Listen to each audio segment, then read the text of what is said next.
My guest today is Vlad Vexler. He grew up in the Soviet Union. He's a very strong and powerful critic of Putin, of Russian disinformation and propaganda. He's got an excellent YouTube channel that I encourage everybody to check out and watch. He's a philosopher. He's got really interesting and excellent insights into the great issues of our day. And Vlad, thank you so much for joining us. We're recording at a time that is it's such a crazy time, and when it comes to the West's relationship with Ukraine and Russia, and so yeah. Firstly, we might be able to start with what do you think is actually happening right now in terms of Trump talking about and basically positioning America potentially on the side of Russia, not just abandoning Ukraine, but potentially actually fully taking the side of Russia against Ukraine, voting at the UN to refuse to condemn the invasion of Ukraine. Even Serbia voted to condemn it, and America is now voting at the UN to protect Russia. He's talking about great economic deals with Putin. What do you think is actually happening here? And maybe we can link that to the global sort of rise of authoritarianism and where we're heading collectively. Wow. Well, I think we're slightly heading into a new world. I mean, how many years have you been an adult? About 7, Yeah. 8, 6? So man, I'm 25 years old, and You're 25. Trump's election in 2016 was essentially my introduction to adulthood. And the infamous Chinese proverb. It's potentially apocryphal, but like the famous "May you be condemned to live in interesting times." I used to think as a kid, I wish I'd been living in interesting times, but now I perhaps wish it we're a bit more boring. When I was at university, when you were just getting born, Yeah. You felt that you were in a kind of bubble Yes. that felt aspirational. The questions were, of course, we're going to keep our democracies in the West. It's just a question of how far they'll spread beyond globally. Yes. And of course, we'll be able to introduce more elbow room and more of an ethical dimension into the way we run our politics and our economies. Now, most people at the time didn't believe that. And even Frank Fukuyama, by the time I was at university, which is about late 90s, 2000, didn't quite believe it then. So you began to experience sort of the signs of things to come, but you were still very much in the bay, anchored in calm waters. Right at the beginning of the internet revolution, we had the benefits of the internet without the ghastlinesses that we have and can't quite control today. So that's me your age, and you now are right at the start of a new era in both domestic and international politics. Yeah. And I think that what you can't do is separate what's happening domestically from what's happening on the foreign policy stage. On the foreign Absolutely. policy stage, we're drifting toward a world of spheres of influence of major and minor powers, somewhat similar to what we had in parts of the 19th century.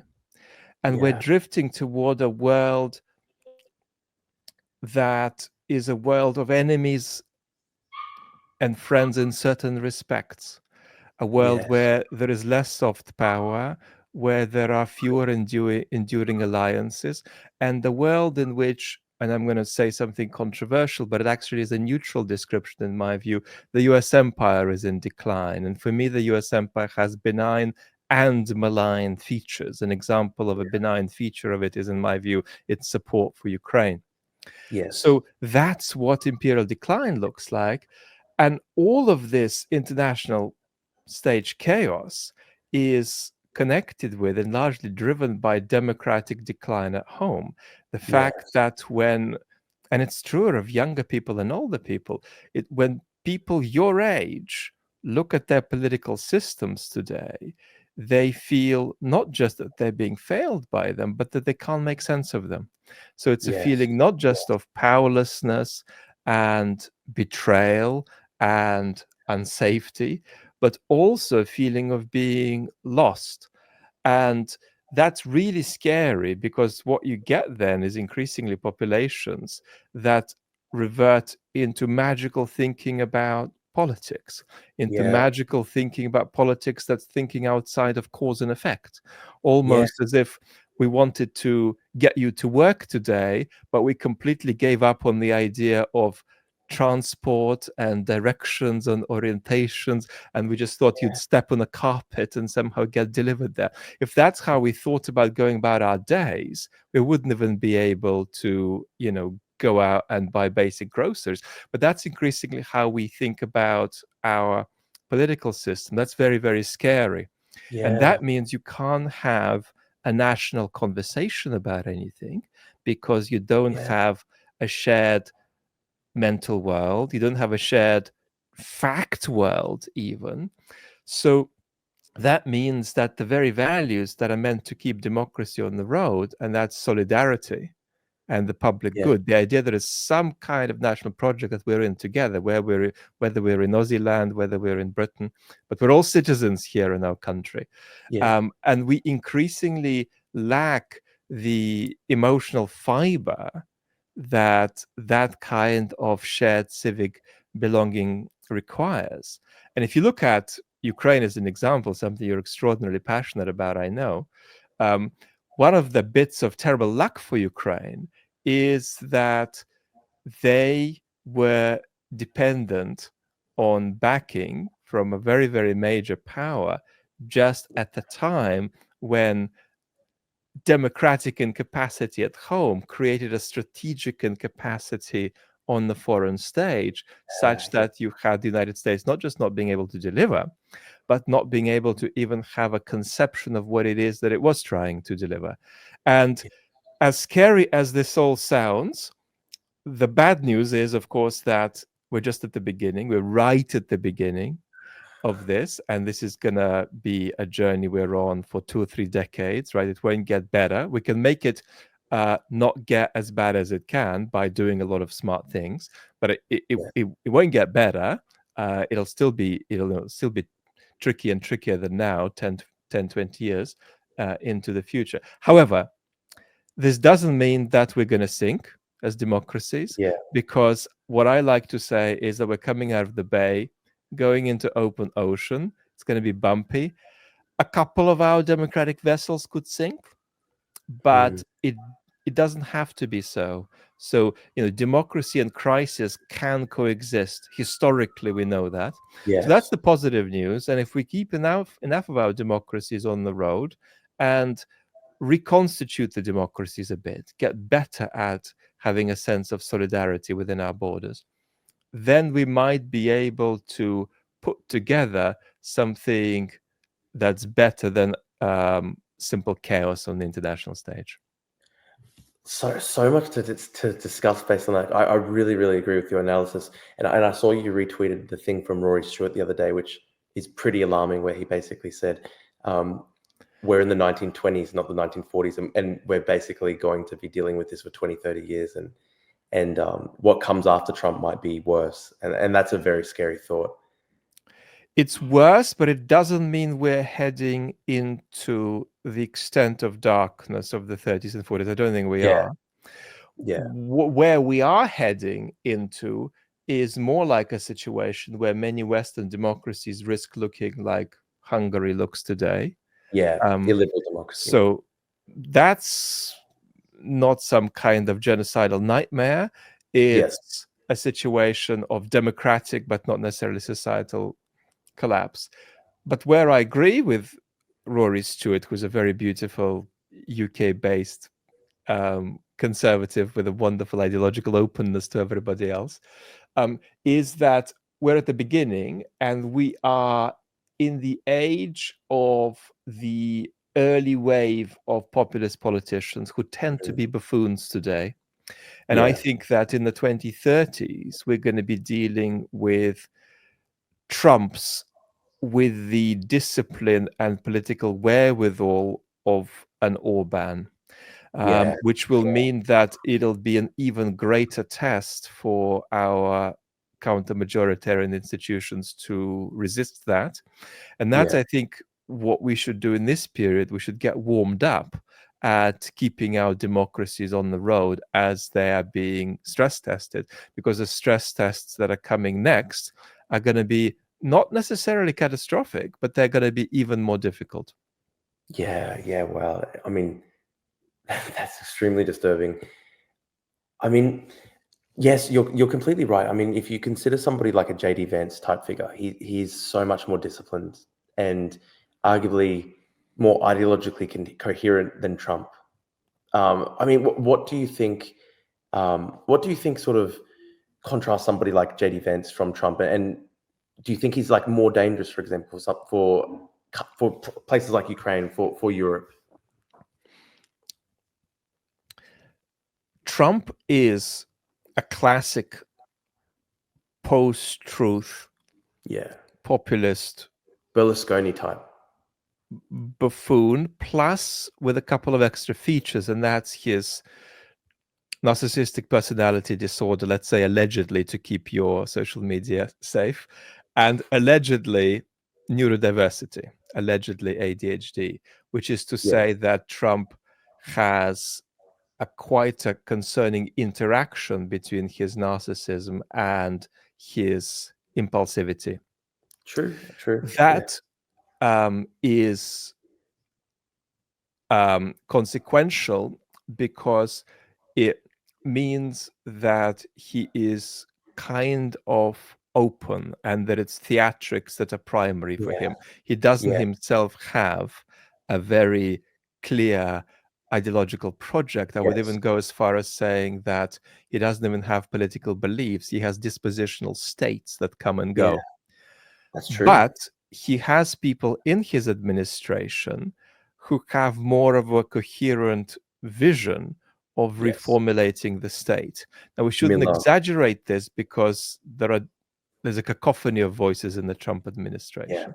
But there are clearly some voices who think that societies would be run more efficiently if they weren't democracies, who think that you can run a government like you run a corporation, and are drunk on a kind of scientistic and neoliberal ideology whereby you equate running a government with running a business, and you equate some kind of definition of efficiency with the idea that you're really transcending political values. You don't need to think about them anymore.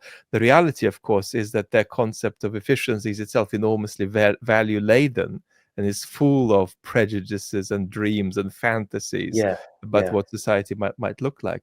So there is a kind of Leninist element to some people in the Trump administration who think that they are at the vanguard of a redefinition of, the US state. And we're seeing an attack on parts of the civil service right now that are in part driven by this ideology of running a state like a CEO runs a business according to sort of techno-utopian and somewhat utilitarian ideas of what really matters. And that's really a profound worry, because we are seeing, the compartments of the Titanic little by little beginning to fill up. What we should say is that the United States can tolerate 4 or 5 compartments being flooded. At the moment, we've got, let's say, 1 flooded, but we're on a difficult trajectory. I mean, talking about like their philosophy of government, Elon's really bringing this kind of Silicon Valley move fast and break things approach. So I just saw, prior to starting our stream today, it was one of the first headlines I read for the day, and it was very, very concerning. Elon's talking about how when they were cutting all the USAID stuff, they accidentally, very briefly, cut Ebola prevention work in Africa, and he said, "Oh, we don't worry, we put it right back up." And I mean, he seems to think like, remember his approach to Twitter, where it's like, you cut 90%, and then you see some things might break down, but you see what breaks down, try restore it.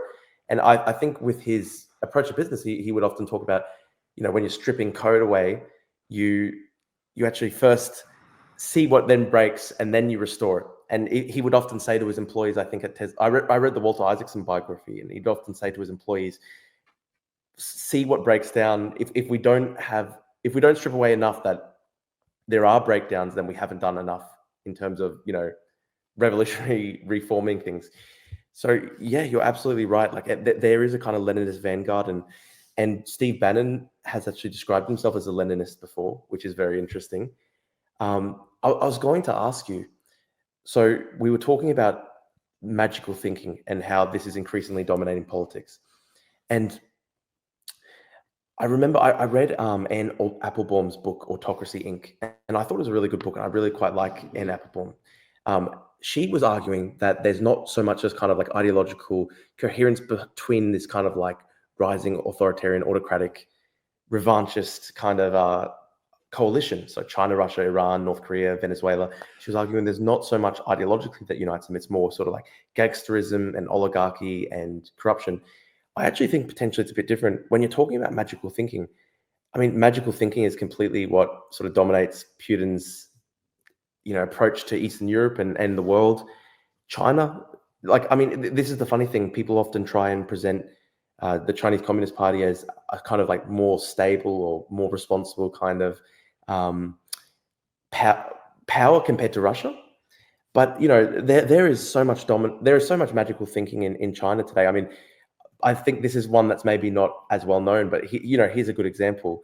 The Chinese state has actually legitimately put in place laws requiring the Dalai Lama to seek a permit from the Chinese state to reincarnate. So this is an officially secular communist regime, and it's trying to pass laws that govern the supernatural realm. And so, like, that's China for you. And people say they're so much more responsible than Russia. Obviously, Iran is quite a kind of like magical. I mean, I think it's quite dominated by magical thinking, like their sort of approach to Israel and Hamas sort of thing. Like there does seem to be a breakdown in cause and effect. Like, for example, the other day, I mean, you look at the political reality right now, you've got Trump talking about annexing Gaza, which is, shocking. And Hamas respond to that by holding a kind of big parade for the coffins of the Bibas family. And you look at that and you're like, why do this? Like, where is the kind of understanding of cause and effect? What are they trying to achieve here? And so, yeah, I think there's actually a very dominant mode of thinking that sort of unites these regimes, and it is magical thinking. Like there is kind of like a just kind of breakdown in the understanding of cause and effect, and they believe these magical things about the world, and increasingly that's Trump as well. I think when we think about the rationality of other actors on the global stage, we've got to, just in the way we think about predicting their behavior, understand that they don't necessarily share our values. Yeah. And that them not sharing our values might mean that they also have a different epistemic picture of the world.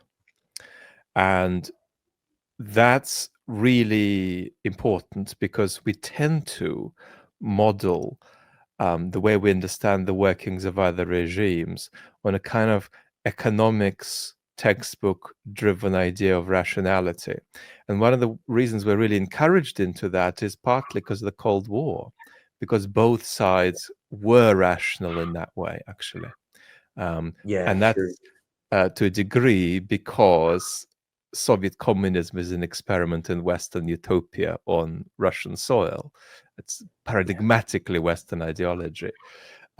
So what we've got at the moment is, for instance, a situation in which somebody like Putin, and I don't want to escalate because there's a risk of always exaggerating nuclear risk, but with somebody like Putin, you've probably got a situation where he doesn't exactly think of nuclear war the way Scholz or Starmer think about it, Yeah, or the yeah, way Khrushchev or Brezhnev thought yeah, about it.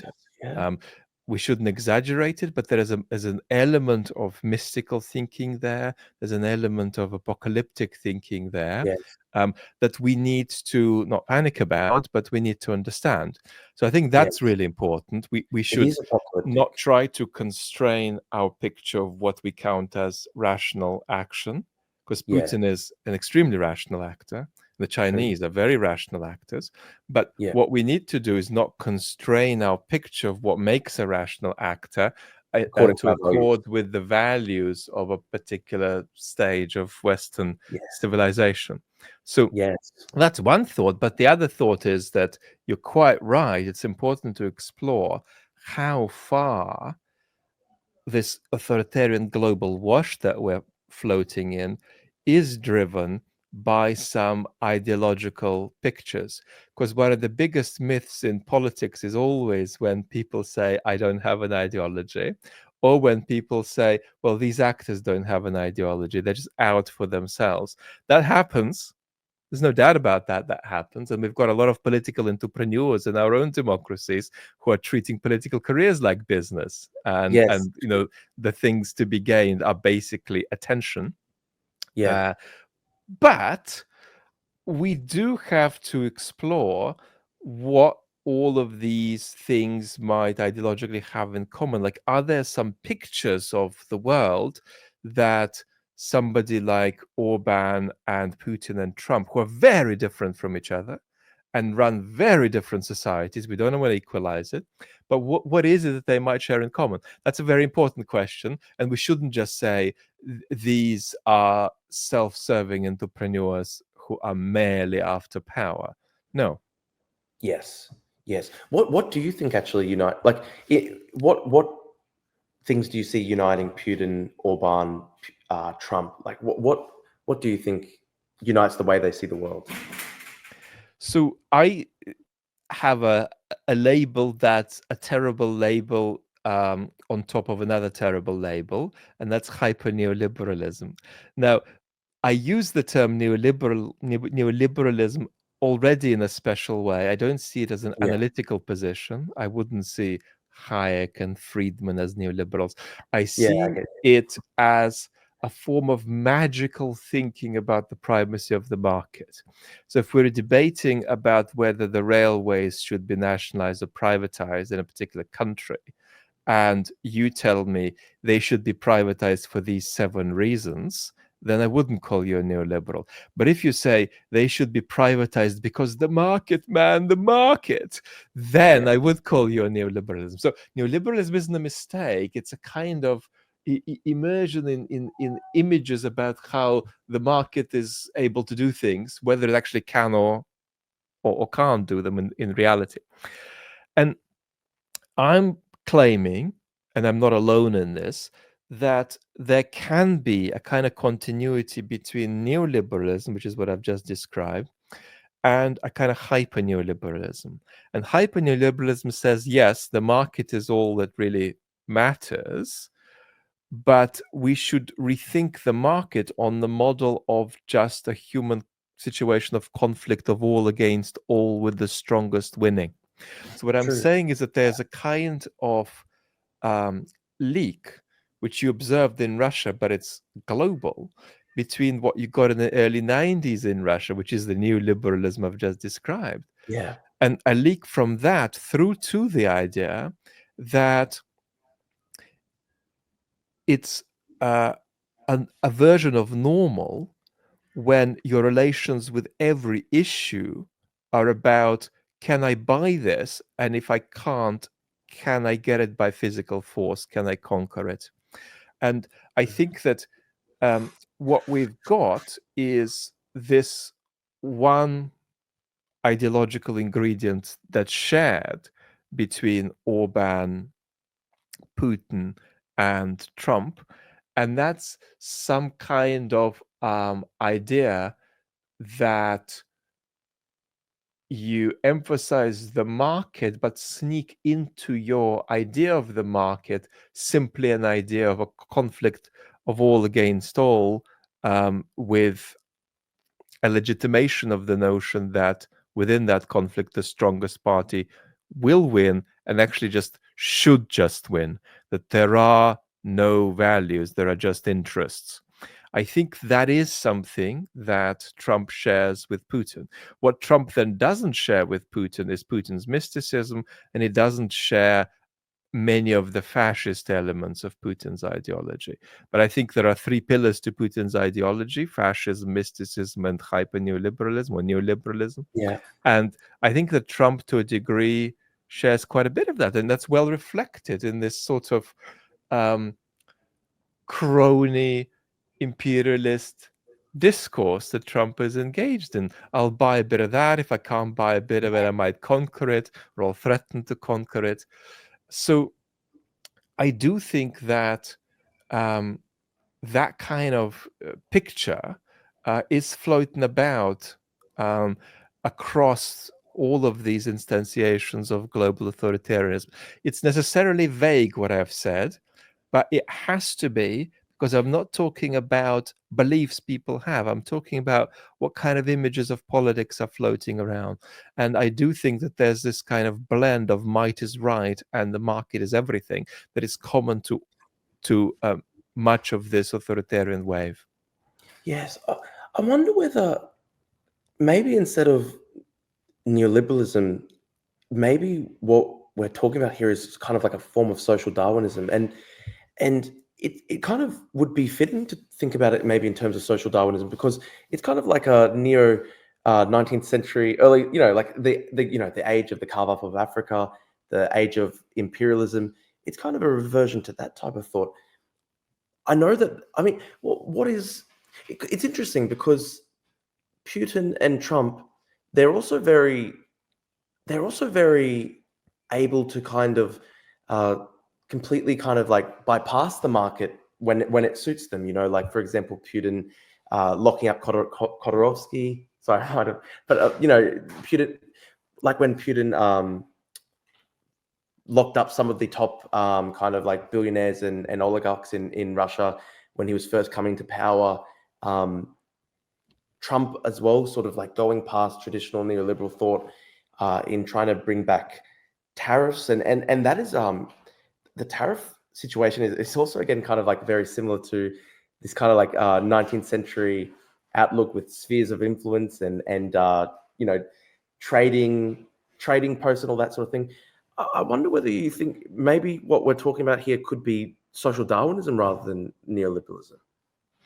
So what we're talking about is a reality that we're trying to describe in words that are going to be helpful to us. So we shouldn't be fetishistic about which words we use. Yeah. We should actually just try to make sense of the world and communicate about it. So Yeah. I don't want to insist strongly on language. Yeah. The reason I use the term hyper neoliberalism is that I am saying that there is not just a conceptual, but an historically causal leak from people being obsessed with the market to people being obsessed with the strongest winning in a situation that is not just an expression of constrained market competition with some rules there. That makes sense. So that's why I use that tag, because I think there is a leak from the market is everything to might is right, which is arguably a way in which certain magical thinking about the market can be self-undermining. And even before we get to this authoritarian self-undermining of market fetishization, we can say that there's already an antecedent contradiction involved in the idea of the primacy of the market. And that is, to impose a very free market, you need a very strong state that is doing a lot very powerfully and often aggressively. So that's the reason I use that tag. I somehow think we're getting from the market's everything to might is right in a way that's historically causal, and that's why I use the tag.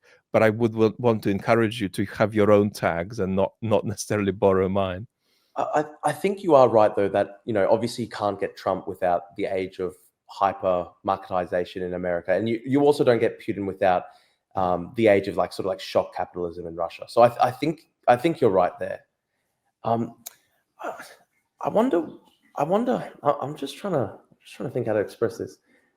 I wonder how you. I wonder how you think we got to this point. I mean, when it comes to Biden, for example, why do you think Biden failed at preventing the rise of Trump again? Because it was like his presidency, his entire thesis was by investing again in manufacturing, trying to bring back working class jobs, trying to improve the lot of the American working class, they could try and head off the rise of populism. And people thought Trump's career was dead after January 6th. How do you think we came back? How do you think it was able to continue? Why did Biden fail, do you think? Well, his job was already incredibly difficult.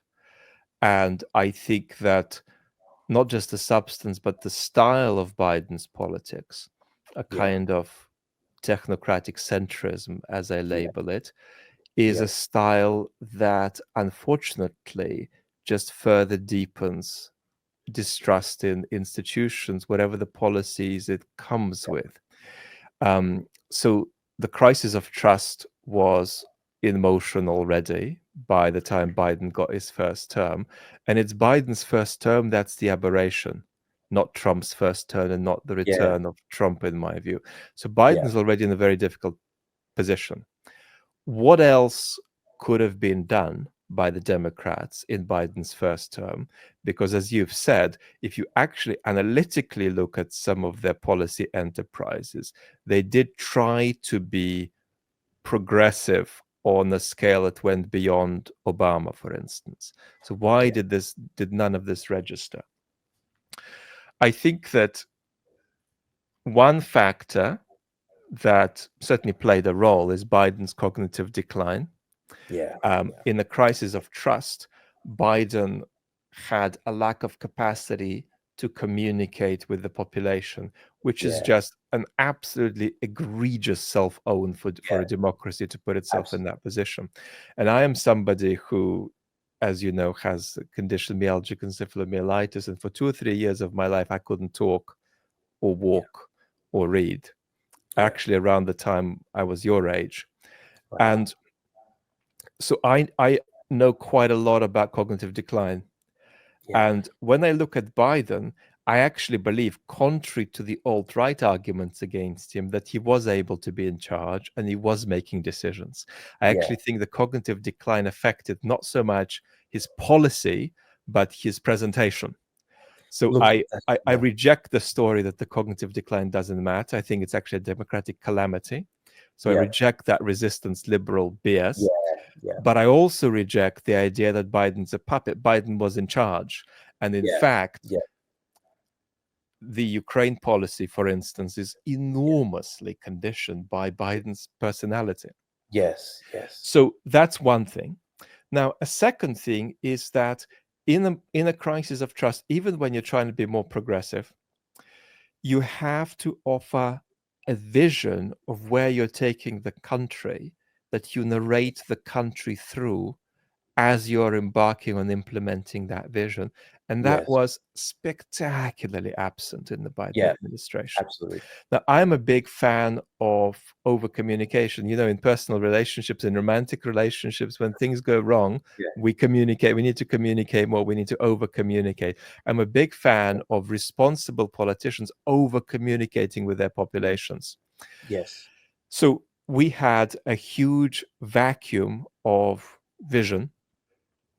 And then, in the end, what you have to say is that even Biden's policies weren't enough to reckon with the level of long-distance perception many citizens feel of being A, economically excluded, and B, having no capacity to influence a politics that seems to have had control over their economic predicament and sold it out to some kind of process of hyperglobalization in the 80s and 90s, Yes. that was implemented without consultation with the population. So what you've got is a mix of a crisis of trust in Yeah. institutions with a sense of economic deprioritization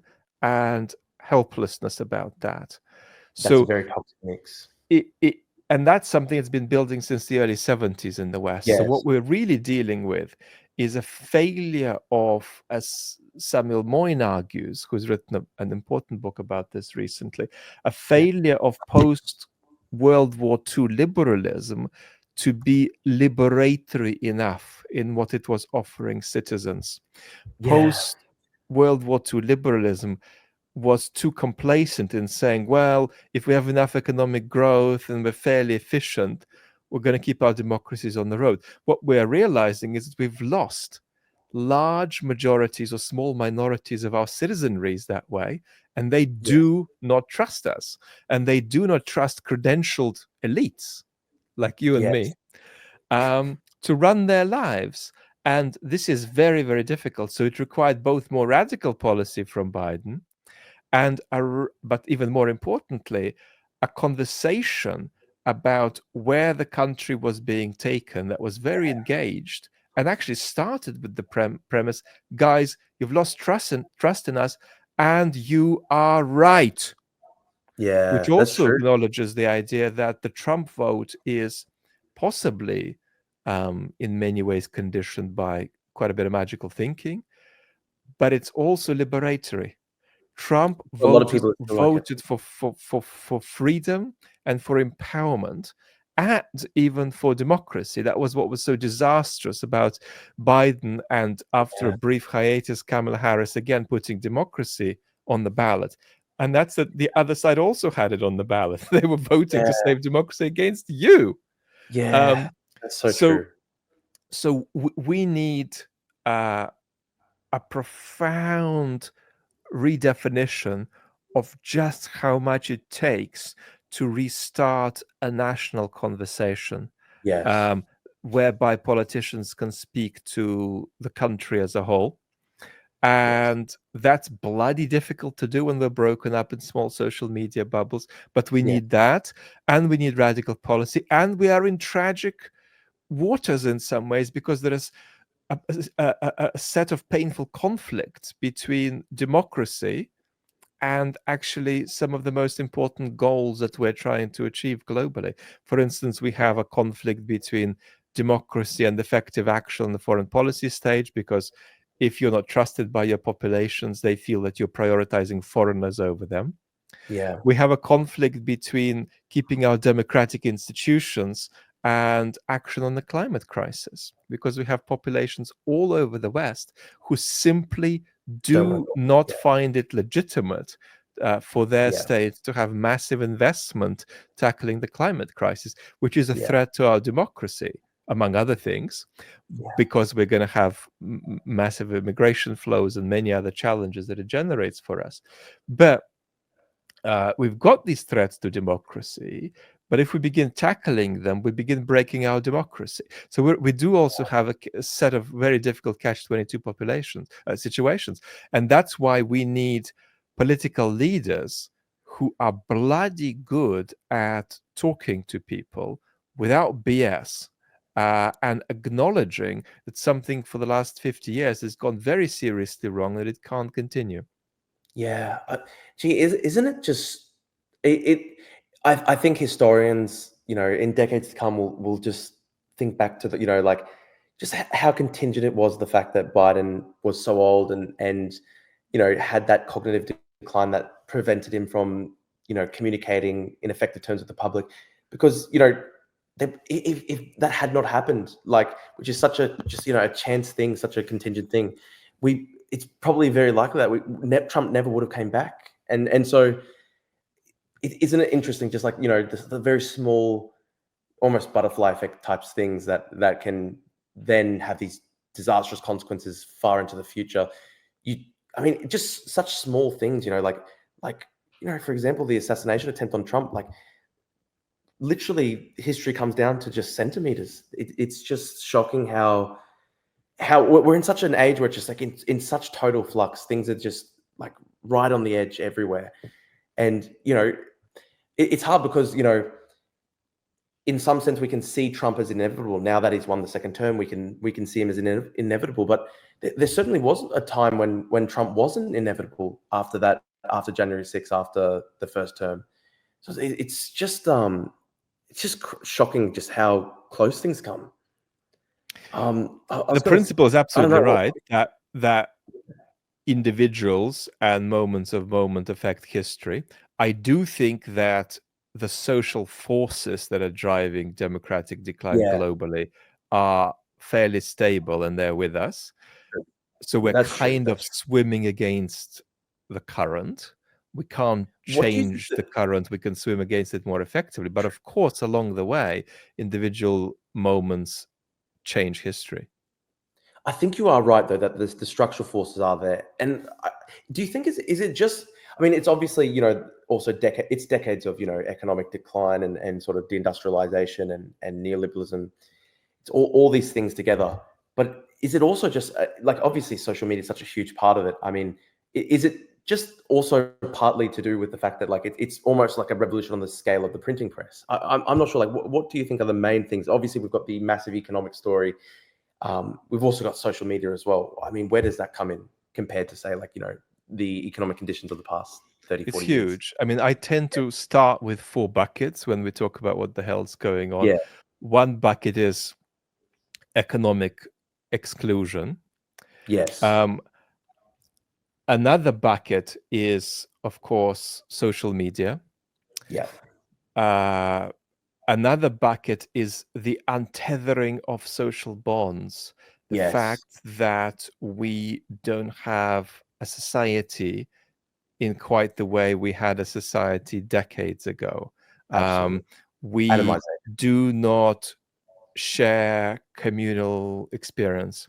And when you throw inequality into that in particular, and you have people instead who never meet each other, who never see each other in parks, who never see each other in places they go out, that's very, very toxic. So we have economic exclusion. We have this untethering of social bonds, intergenerational bonds.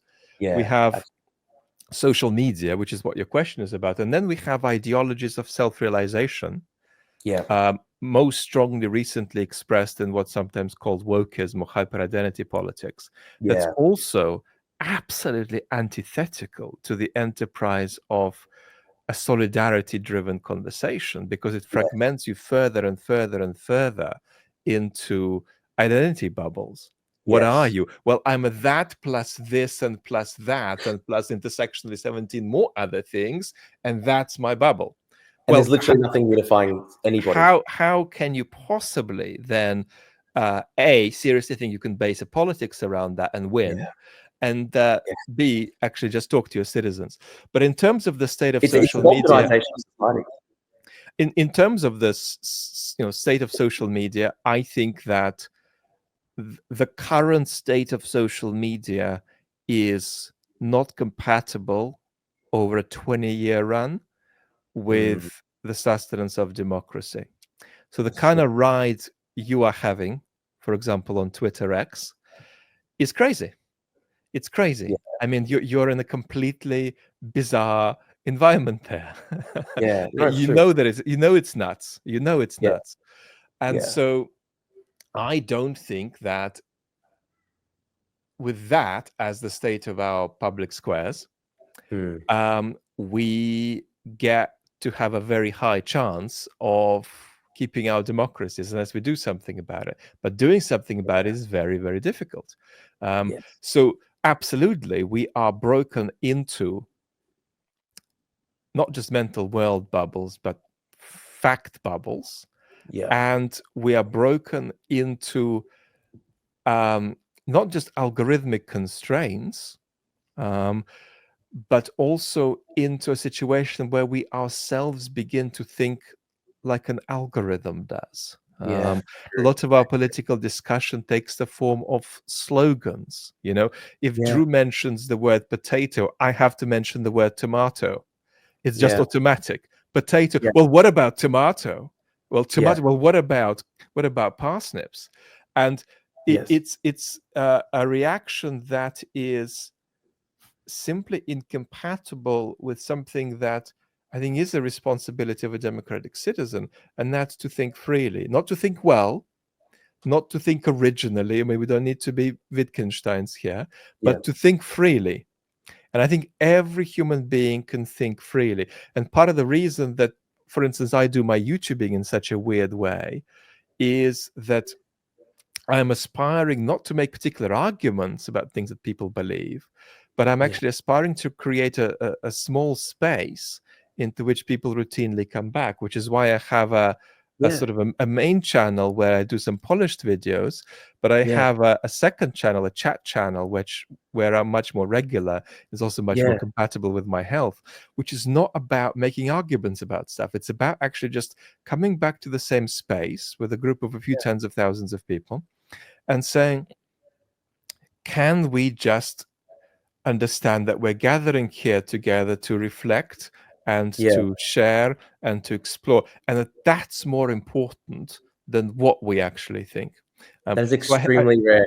I, Extremely I rare on think social we have, media. but the consequence of that Yeah. is you don't grow in the algorithm. Yeah. The True. consequence of that is that you're True. pretty much speaking to the same people over and over again. So That's true. it's really very difficult. And I mean, you know, Yeah. you and I know. Let's just sort of be blunt about this with Yeah. everybody watching, how easily we could manipulate the algorithm if we wanted to. I mean, you had this Yeah. experience where you got entangled with Elon Musk on Twitter. Yeah. Yeah. Literally, And no. It was you on know, second channel. I am sitting here, for instance, knowing exactly if I got entrepreneurial and Trumpian in my approach to social media, what I would need to say to my bubble to triple my views. And these are incentives that are just crazy because 95% of people will, of course, be corrupted by them because they're there. And for example, and my incentives are not particularly evil, but the algorithms are incentivizing me, for instance, to talk about something I don't believe in much, and that's Russia's imminent collapse. So if Yeah. I I start talking about Russia's imminent collapse, um, I'm going to get hundreds of thousands extra views. Um, a world of incentives like that is creating a kind of epistemic catastrophe for us, in which Yes. Yeah. we're walking around with sort of fragments and slogans of thoughts that we are automatically reciting back to each other while relating to the conversations in which we're participating, like consumers who relate to things they're purchasing on Amazon. I mean, we really relate Yeah. to our political debates like we relate to buying a toilet plunger on Amazon, right? It's not quite the plunger I want, so I'm not going to accept it. Well, Yes. that's completely parasitic upon both free thought and um, discourse and conversation that inevitably has to contain this element. It's really important: the possibility Yeah. to be surprised and the Mm. possibility to find yourself in an exploratory state of mind rather than in a consumerist state of mind. You know, Yeah. look, what we're doing now is actually fairly healthy. If we did Yeah. this for hours, both you and I are able to sit here and explore Mm. and come up with thoughts that we didn't know we wanted to have, then have the other one challenge them and actually then be able to look at them from a different perspective. But that's not the majority of experience on social media. The Yeah. majority of experience is profoundly non-exploratory. It's about a consumerist commitment to a sort of ill-assorted bag of slogans. Often they're mutually contradictory, that each of us sort of carries around like a rucksack. And you just can't Yeah. have that for 20 years on Yeah. as the state of your democratic discourse. So I think that the state of social media is one of the sort of four central pillars of democratic decline.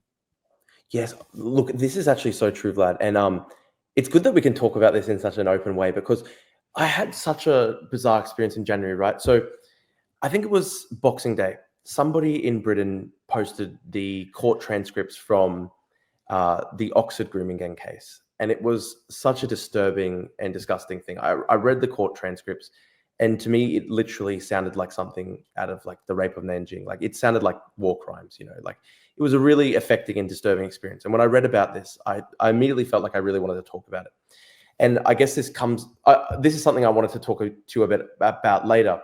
But I think potentially when we're talking about, the breakdown in social connection citizens feel with one another, the growing atomization we have in society, I think one part of that potentially, probably a major part of that, is that there is this kind of mass sense of cultural dislocation that does come with very high rates of migration. And it's difficult because this is something that obviously has been this conversation has been monopolized by like the kind of populist right wing, the AFD types, Trump, Elon, et cetera, et cetera. But I also think potentially somebody who believes in liberals, I think David Froome said this basically, like he basically said something where he was like, if liberals won't police borders, then fascists will. And I think that is something that we have to be realistic about as the sort of center left and sort of like as moderates and liberals sort of thing. We have to be very pragmatic in the sense that it is clearly something, this is one of the major issues that is disconnecting us from the masses, from the majority of the population.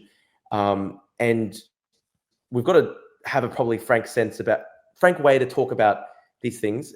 And I thought that the grooming gang scandal was an example where liberal elites had failed in the sense that there were these independent reports that did find that political correctness, a fear of sort of driving, racism or social tension, was turning some politicians away from actually discussing what was a very real and serious problem. So I started talking about this issue, and suddenly Elon Musk began retweeting me. And suddenly my metrics were crazy. Like I went from like maybe 30 or 40 million impressions on X per month to like 100, 150. It was my biggest month on X ever, I think. And I suddenly was getting, double the X ad revenue payments, etc. And look, I could have very easily just sort of become an Elon Musk reply guy, like someone like Ian Miles Chong, who like literally makes a living basically just replying to every single one of his posts, calling Elon Musk a genius, calling him a god. And I think, unfortunately, that's one of the problems with Elon. He's kind of like siloed himself off in this world where the people that he's constantly interacting with on X are just always retweeting him and share, are always praising him. He's kind of trapped in his own kind of like information bubble where he's surrounded by yes men. And look, like I had some other center-left liberal leaning types who their response to Elon retweeting me was to say, Drew, you should immediately attack Elon and say, I don't want your support, etc. And I thought, look, I'm not going to do that because, I tried to have some level of grace period with like the first 2-3 weeks of the administration because, like, I am an Australian. Australia needs to have an alliance with America. I wanted to try and, I guess it was a bit of hopium. I was trying to hope, it's not going to be as bad as it was. Obviously, after January 6th, I was very terrified, but I was trying, I had some level of hopium. I think you've tweeted about how there are a lot of people in the pro-Ukraine crowd who were so frustrated with Biden towards the end, his policy of slow moving on Ukraine, that they tried to convince themselves that Trump might somehow be better. Trump might, Trump's obviously got this very transactional approach, but just as a virtue of his very transactional approach, perhaps he might, unleash the Kraken in terms of, actually arming Ukraine, etc. And I guess maybe for 2-3 weeks, I was filled with hopium. And I had these people say, you should immediately attack Elon. And I thought to myself, no, I'm not going to do that because, I had a Ukraine flag in my bio. Maybe it was a good thing that, Elon could see that not all Ukraine supporters were, full kind of like standard leftists. I do identify as a liberal, but I guess my approach when it comes to, I guess I've become a slightly more conservative when it comes to things like, Islamism and perhaps like, needing to have stronger protection when it comes to borders, et cetera, et cetera. Anyway, though, like, I guess the point is though, like I had this huge financial incentive, also an attentional perspective to just like fully remake my entire political position, make money as like a sort of Elon reply guy. I couldn't ultimately do that because I genuinely actually believe in Ukraine so much. I genuinely believe in liberal democracy so much. And I think all my hopium just completely evaporated like basically 2 weeks ago when Trump, had the Putin phone call and he immediately started talking about, we're going to do a deal. And at that point, obviously it's completely impossible to try and see any kind of silver lining.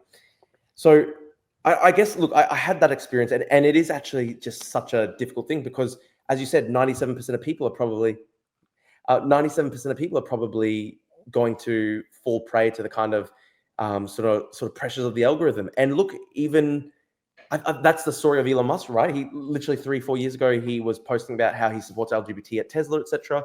And now he's one of the most sort of like he's literally one of the strongest far right probably figures on Twitter, and hard right, pretty hard right. Like he's not just like a sort of conservative, he's not just sort of center right, but he's gotten very hardcore when it comes to sort of these right wing views. And that's the story of the algorithm. It sort of has this kind of really strong pressure that it puts on people to kind of talk about what is trending. And in January when I was talking about the grooming gang scandal, that was trending. I personally wanted to talk about it from like my hope is that I was coming to it from a better place, and people who were just using it for completely cynical reasons. I wanted to talk about it because I am genuinely concerned about liberal democracy, the health of liberal democracy. I think liberals not talking about issues that that can bring up these very real sense of sort of like cultural dislocation and alienation among citizens.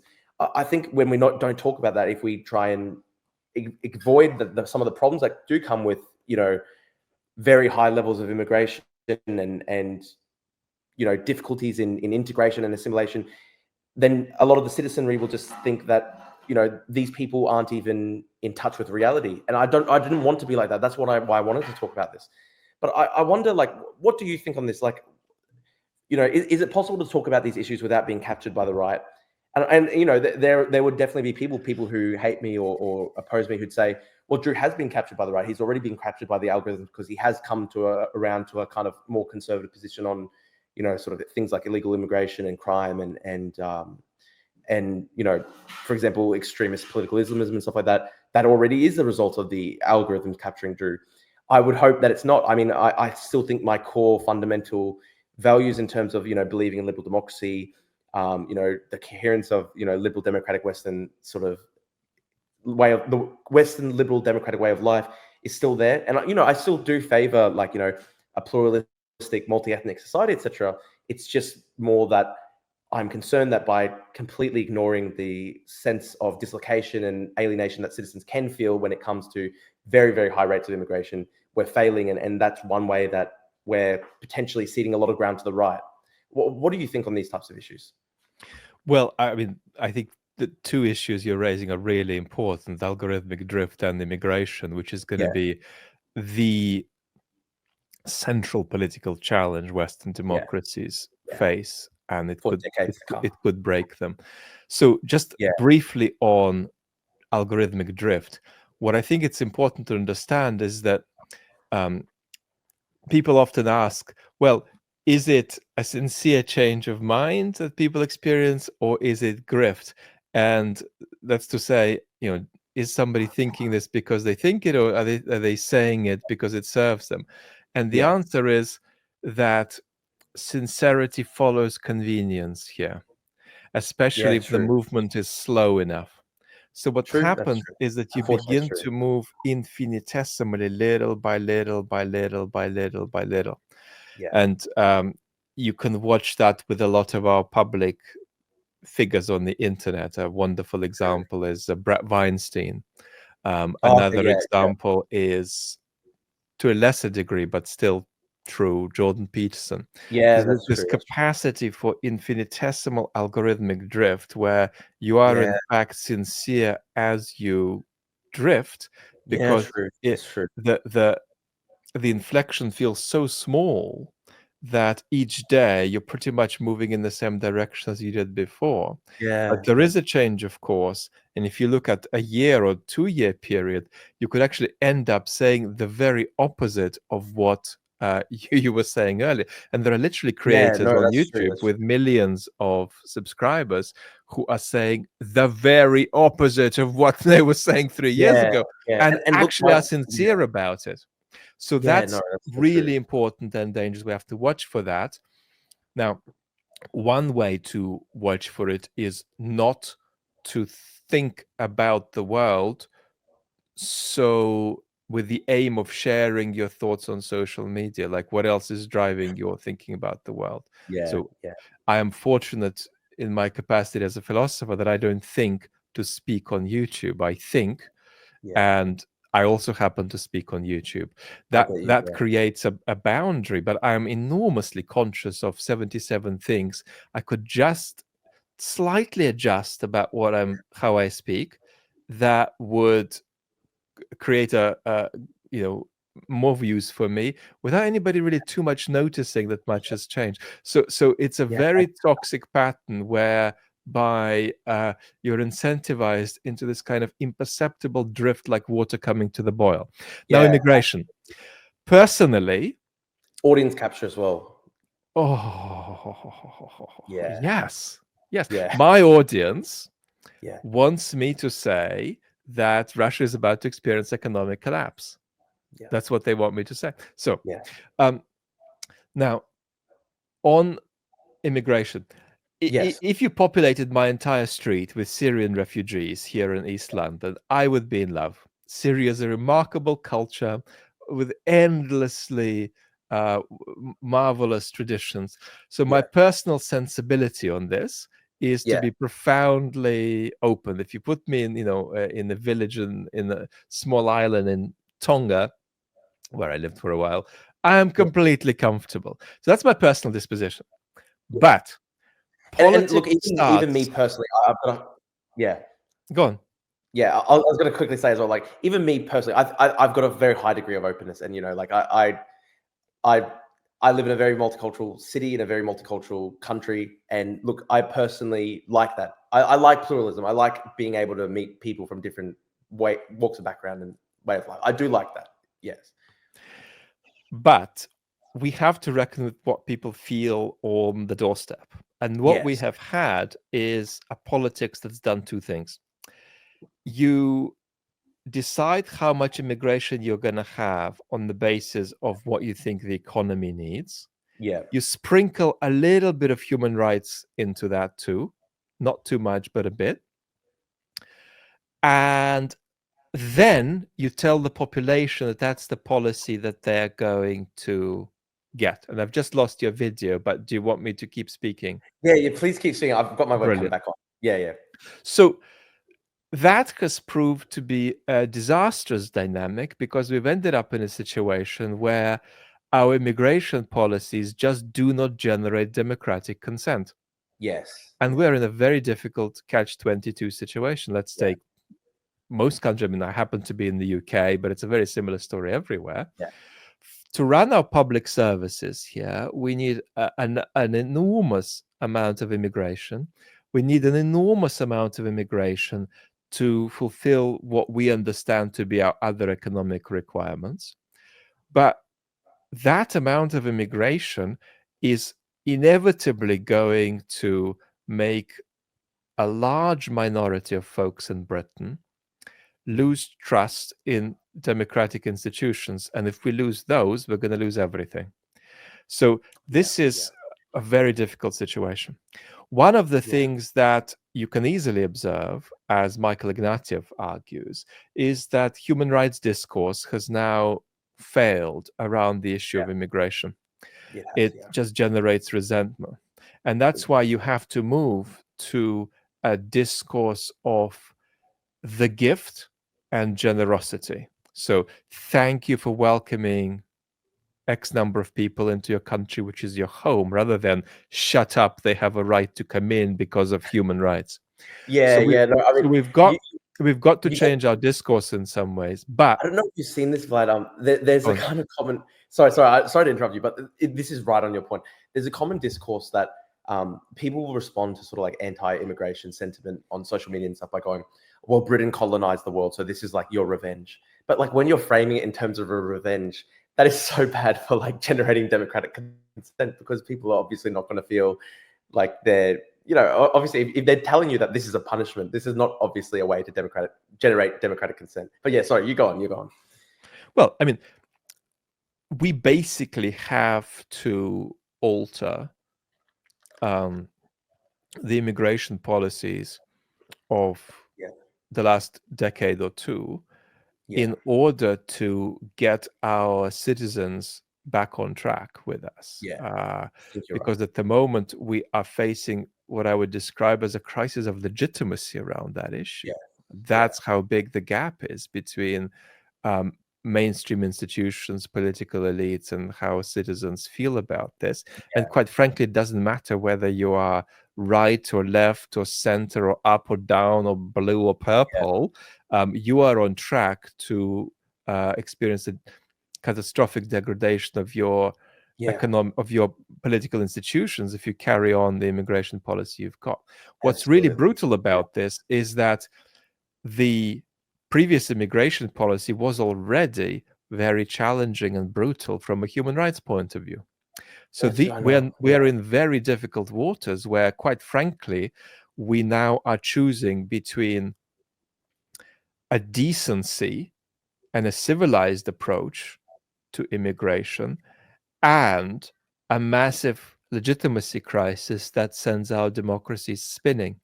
My approach to this politically is to get the priority and order here right. You can't arrive at an immigration policy and then tell your citizens about it. You have to do it the other way. If you're going to bring people in, what you have to do is persuade your population first that that's a reasonable number to bring in, and then you do it. Our history has been to do it the other way around. So what I have to say really to people like us, who are very disposed to prefer sometimes even folks coming in to people who've been in our countries for a long time in terms of who we socialize with. But it's a high disposition openness. In practice, though, the reality is that we need to change how we do this. We need to change how we talk about this, because if we carry on running an immigration policy that has no civic consent in the middle of a raging crisis of trust in institutions, the results are going to be quite inevitable. We're going to have the far right in power everywhere, and that's where we're drifting toward. Yeah, absolutely. And like with the far right, then you also have, like, you know, explicitly pro-Russian policies, even pro-China policies. That's the AfD as well in Germany. So it's just it is like a slow-moving political catastrophe. And really, like, I guess my approach, look, it's a very sad issue because, for example, in Australia, and again, this is like going to be where somebody's going to go, oh, well, Drew, 3-4 years ago, you've changed so much. Like, you know, when I was much younger, when I used to identify like as a socialist when I was young, I'd go to the refugee protests and stuff like that. And maybe someone will go, oh, Drew, you've been, you know, subject to audience capture or subject to sort of like ideological drift because of algorithms. Listen, I don't think it is that. I think partly is one of the reasons I have shifted away from sort of like socialism when I was younger was because, like, unfortunately, I had like years of interaction with, like, you know, the hardcore, actual hard left tankies who were insistent on treating me as like an enemy. No matter what I did, no matter how lefty I would be, they would be like that. You know, they apply sort of like a Schmittian friend-enemy distinction to me, and basically, like, they celebrated every time I got a death threat from China, Russia, all these things. And eventually, I had to be like, you know, I'm not going to even bother with these lefty, insane people on the far left. But you're so right. It is actually a crisis of legitimacy. It's sad because in Australia, like, we had really, I think you'd probably know about this in Britain because British politicians have talked about Australia as a model. But we had really. Well, I used to live in Australia, so I know didn't even realize that. When did you live in Australia? In South Australia. I mean, I've spent a large proportion of certainly the first decade of this century in Australia. Half the people I love are in South Australia. I even have an Australian accent on certain words.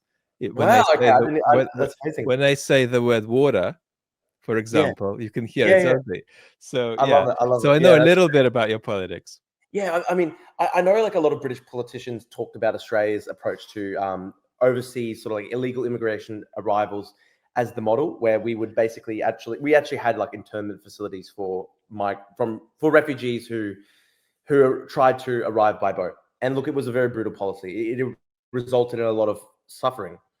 It's very sad because, look, as you say, it's increasingly seeming to be the case that it's going to be a choice between, you know, keeping our democracy stable and policies that, you know, we might dislike as sort of like, you know, civil, liberal-minded individuals.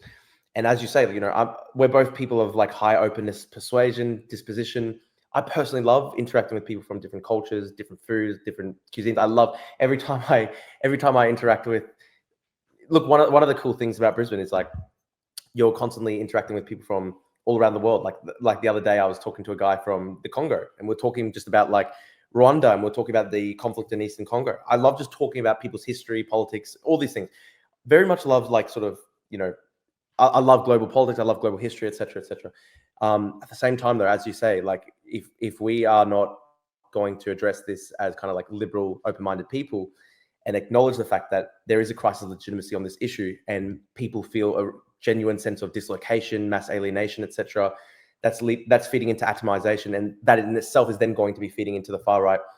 It is literally a political catastrophe. And I think one of the things I've found so frustrating is there is still kind of an insistence by some people in the sort of liberal intelligentsia to pretend that this is not an issue.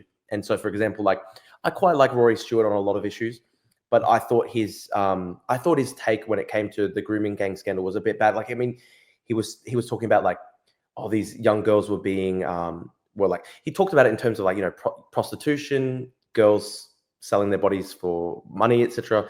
And but the reality is that this was rape, this was mass sexual trafficking, etc., etc.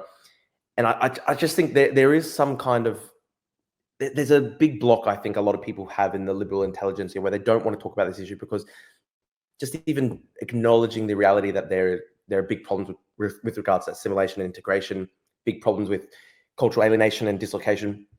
It's seen as very uncouth. And my worry is that the liberal intelligentsia's refusal to talk about it is going to ultimately lead us to disaster. I mean, I don't know fully that much about the Denmark situation, but I have read that essentially, like, the Danish Social Democrats, their version of like the sort of Labour Party, that have basically taken on a more restrictionist approach to immigration. And obviously that is not kind of, obviously that's very much anathema to liberals and leftists around the world. But at the same time, they have really held back the far right in Denmark. Essentially, they got 2-3% at the last election. My belief is they went from challenging for the state in, I think, 4 or 5 years ago to now splintered into multiple different parties that are getting 3-4%. My ultra pragmatic approach kind of to these issues is, listen, if like an open border on the south, if an open southern border is going to elect a Trump, we have to just close the southern border, because like the ultimate consequences for democracy, the ultimate consequences for the liberal world's sort of system, when if 4 years of essentially a really big surge of immigration at the southern border, a lot of failure on the border, then leads to a Trump, and then that is ultimately going to lead to an American isolationist system where they're going to abandon Trump, they're going to abandon Taiwan, they're going to abandon Ukraine. It's not worth it. That's just my sort of pragmatic approach to it. Yeah. It's very hard. The argument against us is this: you are trying to get citizens to feel comfortable that they have a country, and that country is a real country because it has a secure border and therefore has a meaningful community that can share in solidarity within that border. But these citizens have epistemically lost the plot. They're sunk in magical thinking, and therefore all you're really going to do is get yourself into an endless cycle of appeasing their post-truth insanity further and further and further, and there is never going to be a stopping point. You're just going to keep going and going and go. That's the argument against us. Yeah. Now, what I do think you should do is argue for the most generous and humane immigration policy you can get, but you need to make the case for it, and you need to try to generate civic consent for it first. I have a different reading of Rory Stewart's view of this. I think he shares exactly the view that we're describing here, and maybe he shares it a bit more naturally than Alistair Campbell on the rest of his politics. So I think that Rory has been, if anything, trying to ring the alarm on this by saying that this is completely unsustainable.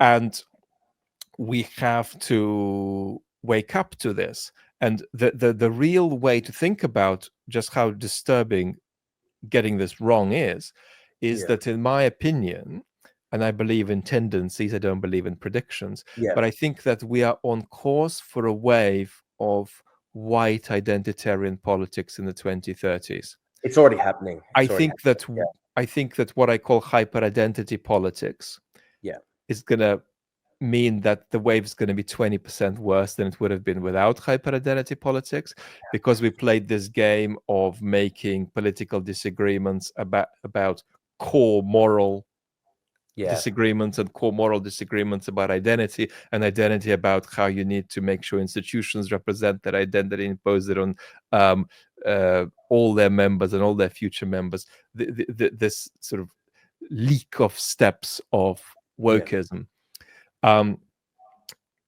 that's led people to being, if you like, politically unawake in that way, is going to make that wave worse. But we've got to basically say it's coming. It's just building that wave, and they've got to do everything possible to prevent it, because I'm sitting in Europe, and the default politics for most European countries is racist, exclusionary, right authoritarianism. That's the default politics, in my judgment, historically, for most West European states. So we've got to be very careful and we had understand that we have to do a little bit of emergency prep here to try to break this wave that will come our way if we do all the wrong things at exacerbating it. And this is a very important thing to emphasize. In my assessment, this wave will be dramatized by the building climate crisis.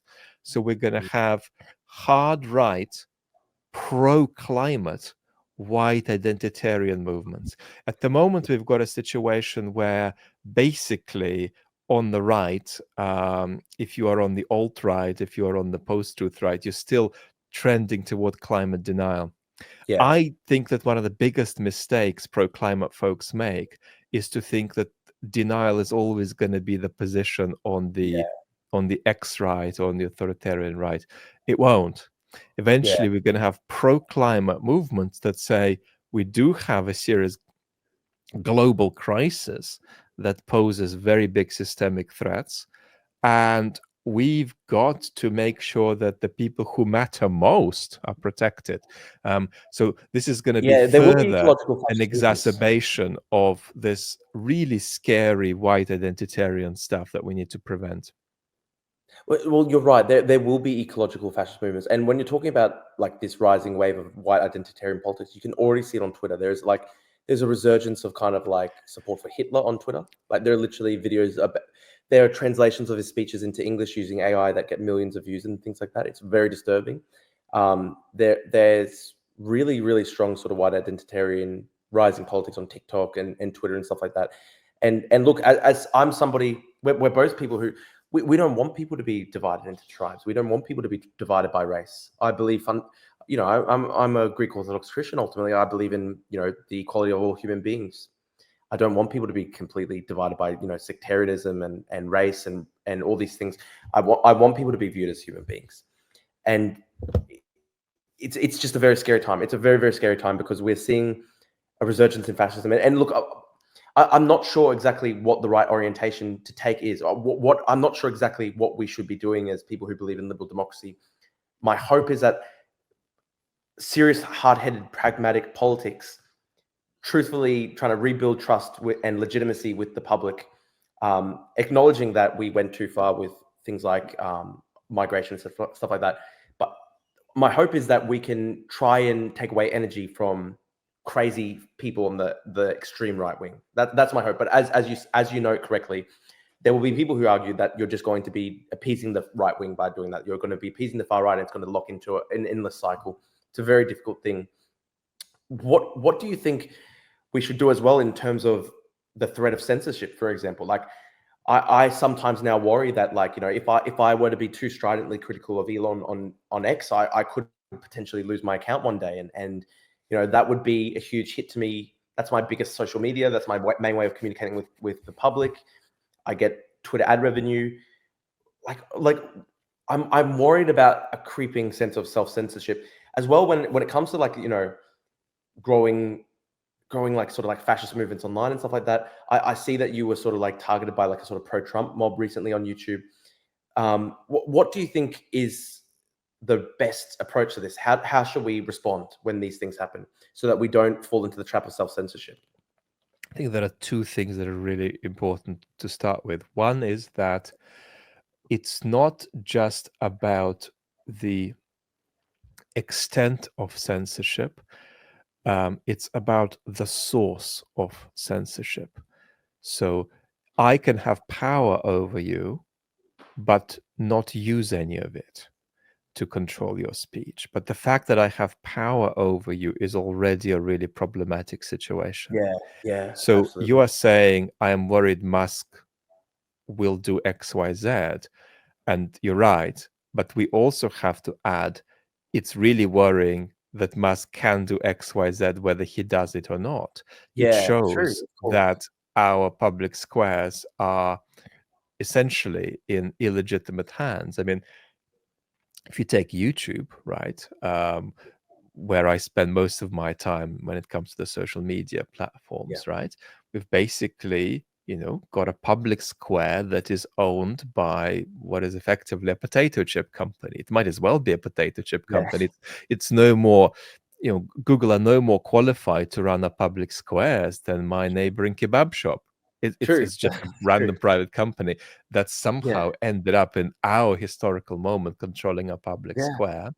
true. And here we have to worry, that's the first thing, not just about the extent of censorship, but also about the source of it. That the Yeah, source can be toxic even if it behaves well.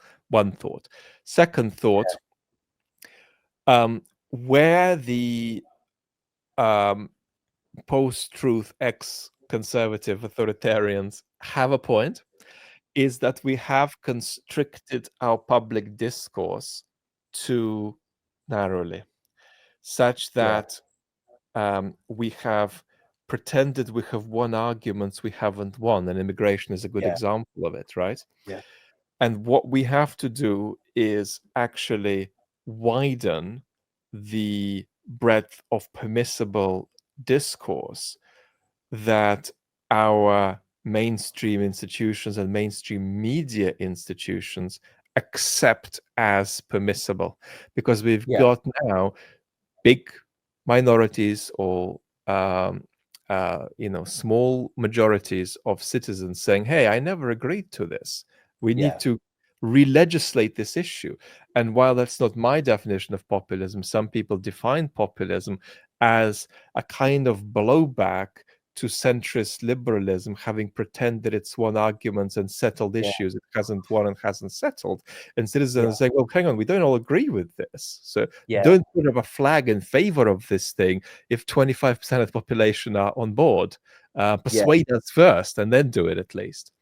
yeah, So we do have to extend the breadth of our discourse. And one of the toxic impacts of hyper-identity politics is that it's tried to contract and contract and contract it and yeah, police speech effectively in a way that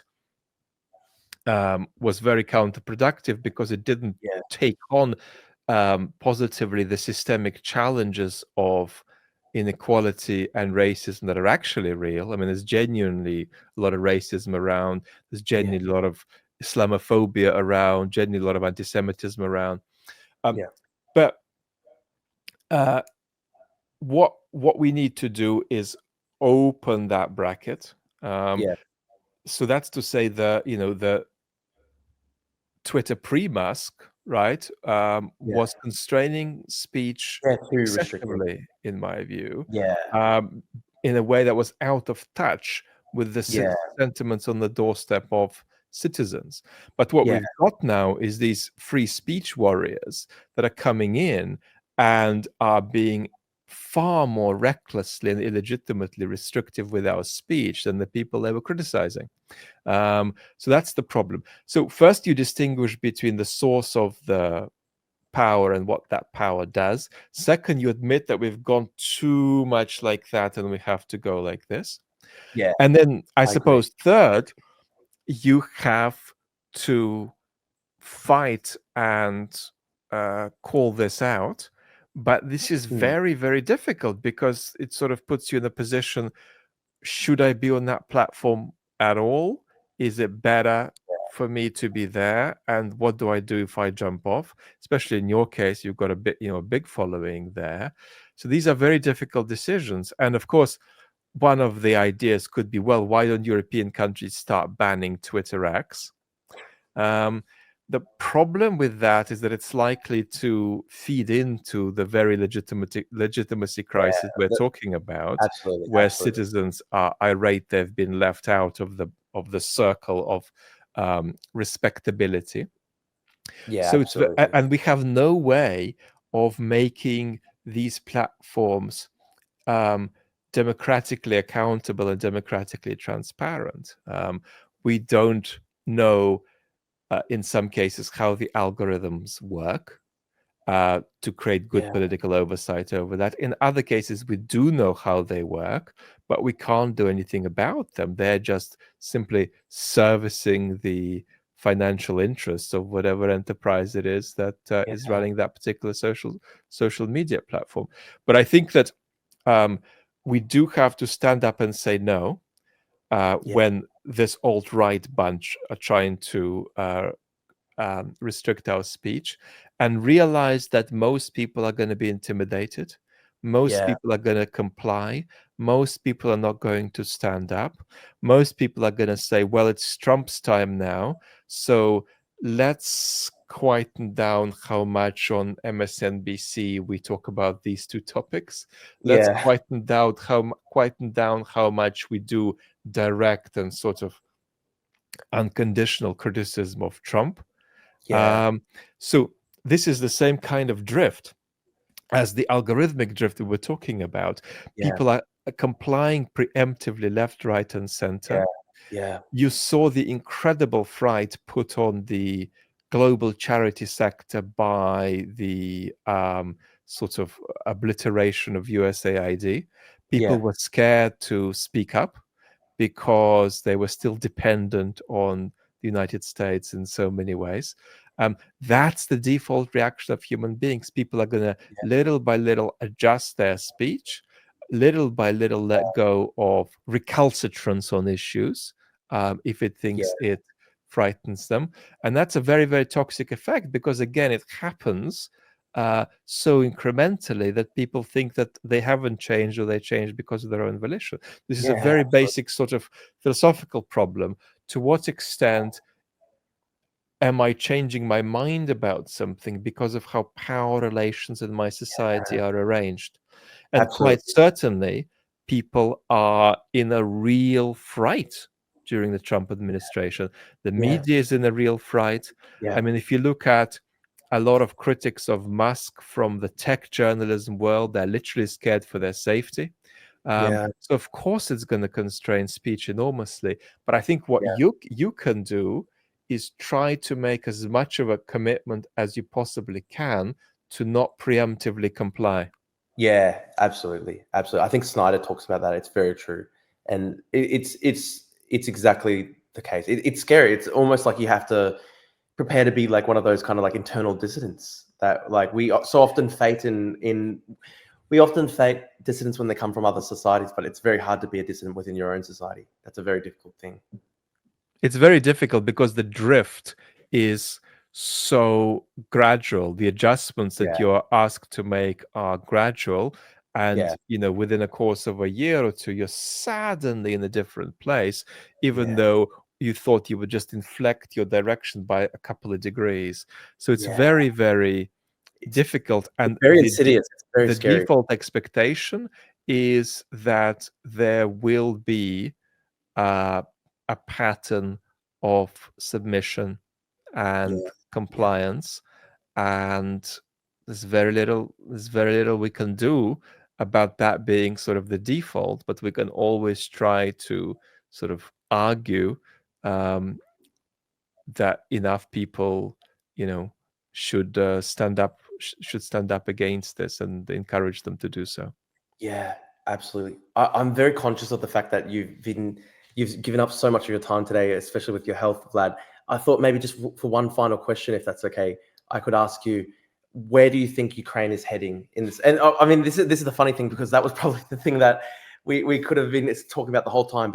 But where do you think Ukraine is heading potentially right now with the peace negotiations, with the calls by very powerful actors in America for Zelensky to step down? Where do you think Ukraine is heading right now? What is the future for Ukraine defending itself against Russia?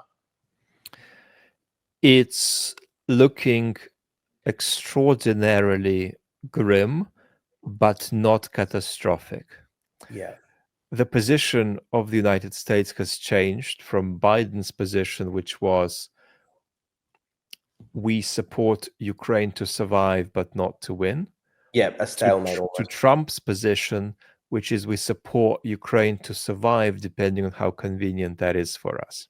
Yeah, So again, we have a situation where while there is no prospect of Russia territorially acquiring Ukraine, there is a very serious risk of political destabilization in Ukraine, yeah, undermining not something that can't be undermined, which is Ukraine's sense that it's not Russia and Ukraine's yeah, project of the various nationalism Ukraine has. Ukraine has civic nationalism, it has ethnic nationalism, it has woke nationalism too. That yeah, will never be quieted by Putin, no matter what he tries. But yeah, there's a risk of a degree of political destabilization in Ukraine yeah, that allows Putin to um, bring it about that Ukrainian politics is too toxic to keep Ukraine properly protected from Russian influence. yeah. Putin's main aim today for Ukraine is not territorial conquest, but ungovernability. Yes, That's what Putin wants in yeah. Ukraine.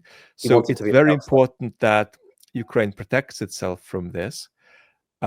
What Ukraine can do more of is A, understand clearly what it is, Yeah, B, understand what it is in the world as it is today. yeah, That's to say, makes a series of geopolitical proposals to powers all over the world that make Ukraine geopolitically indispensable. yeah, What's difficult about that is that requires a deeper national conversation in Ukraine. But a yeah, deeper national conversation creates the vulnerability of people accusing each other of betrayal and failure and yeah, destabilizing the polity. So that's a very, very difficult thing. yeah, Ukraine needs um, a dialogue with itself to gain the kind of clarity politically about its national political project that will make it very difficult for the Russians to, interfere with their malign influence. yes, But on the other hand, that may require a degree of civic engagement that's going to inevitably contain divisiveness and toxicity. It's also going to be a threat. So that's an extremely difficult balance for Ukraine to strike. And Ukraine is yeah. trying to strike this balance while the entire infrastructure of the post 1989 global order is collapsing around it. I mean, Oh God. Zelensky is running a country that is dependent on support from an alliance that is so rapidly destabilizing that in the course of a few weeks, it's probably lost 50% of the efficacy of Article 5. So, Yeah, Zelensky is trying to, and let's put Zelensky aside, let's just talk yeah, about Ukraine's future leaders. yeah, Ukraine's future leaders will need to clarify what Ukraine is in the world, while the rules of the world are cracking and breaking apart and entering sort of different cacophonous processes of reconstitution that don't yet look like they're going to take any coherent shape. It's an extraordinarily difficult enterprise when you have a shadow of Russian imperial mania yeah. hanging over you. What I think, funnily enough, um, could be an interesting factor here is that Putin may become less committed to Ukraine as his only instrument of breaking up NATO, because NATO might break itself up without Yeah. Putin's help. And so for Putin, what might happen if the West really continues falling apart like it is today is that Ukraine will be something that he's worried about, because he's worried about Ukraine, because he can't allow it to be independent, because if he allows it to be independent, that will threaten his regime security when his own regime destabilizes. Yeah. So that's why Ukraine's independence is an existential threat, Putin thinks, even to his own physical body. That's why it's so Yeah. important for him. But over and above that, he's also thinking Ukraine is his main tool for breaking up the West. And he may no longer need to use that tool in that way if the West is breaking up by itself. That may, in some ways, we can't yet predict, play into Ukraine's hands. But the basic project there has to be, who are we and what are we in the context of East European security, and how do we deepen our geopolitical indispensability, not just in relation to European powers, but in relation to all the major global powers with whom Ukraine needs to deepen its relationship to make its sort of slot on the global stage clearer and safer. So it's an enormous challenge for them. Yeah. And it's a challenge they need to realize under almost sort of heartbreaking epistemic conditions, because what's happened is that Ukraine had a concept of victory that broke down, and it Yeah. hasn't been replaced by another concept of victory that makes sense to the population. They've lost the concept of victory, which said territorial liberation leading to regime change in Moscow. And there Yes. hasn't been a national conversation that has generated a second concept of victory that you can rally behind. That's another task for Ukraine. So it's a situation of extraordinary precarity, extraordinary threat, and extraordinarily vulnerable dependence on an Yes. alliance that is falling apart at the seams. So we can only think of our Ukrainian brothers and sisters with compassion as they negotiate this extremely difficult predicament. My God, it is actually heartbreaking. But look, we will just try to do everything we can as lone individuals, I suppose, in the West who still believe in the West to support Ukraine. It is such a heartbreaking situation, as you say. Gee, we are living in such dark times, Vlad. It is really, really disturbing. It is really disturbing. I mean, do you have much hope right now? Yeah, I have a lot of hope. Yeah. I have a lot of hope because, in historical terms, what is happening is not that terrible. In Yeah. historical terms, we're moving from a very good period to a good period minus, and from that we'll move to a medium period. So this Yeah. feels, and I have to say, my audience on YouTube feels completely discombobulated and flattened for the most part. So it's Yeah. absolute alignment with what you're conveying. Yeah. What I would say is that if we relate to the past in terms of the recent past, what we're experiencing is bound to feel catastrophic. But if we relate Yeah. to what we're experiencing in terms of the past as a whole, no, I do not think that we are in a moment of unprecedented historical darkness.